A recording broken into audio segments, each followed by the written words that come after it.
When bending a string, are you slamming into other unwanted strings, creating extraneous noise? I've got just the solution for you, and it's a simple one. Let's check it out. In this video, we got an extremely common issue with bending strings that irritates guitar players to no end until they finally figure out how to prevent it. And that is when you push a string upward, bending it. And I'm going to say 11th fret, 3rd string in this case.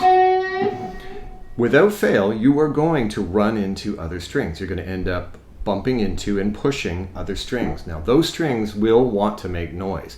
As you push them, they're starting to activate them, they're starting to vibrate, and you're going to hear notes that you don't want to hear.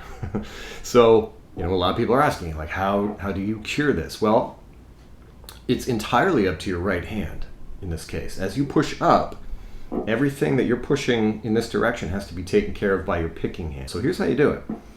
If you're going to bend the 3rd string, 11th fret F sharp, what I do is I have my pick ready to pick the 3rd string, and as soon as I activate the string, I tilt my hand this way.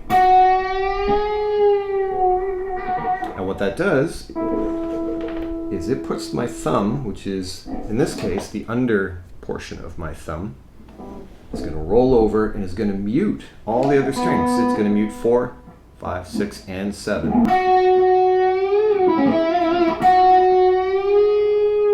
So when you see it from this view, it's pretty obvious.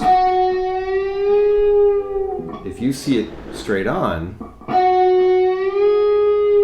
it's not so obvious that that's what's going on. It's really just a tilt of the wrist that way so that my thumb is now squarely covering all the strings above the one that I'm bending. And that's really it. It takes a little bit of experimenting to get used to it, because if you're not used to picking a string and then kind of tilting your hand this way, it might feel a little weird at first. But that's what's going to prevent all the noise you're going to get from doing it this way.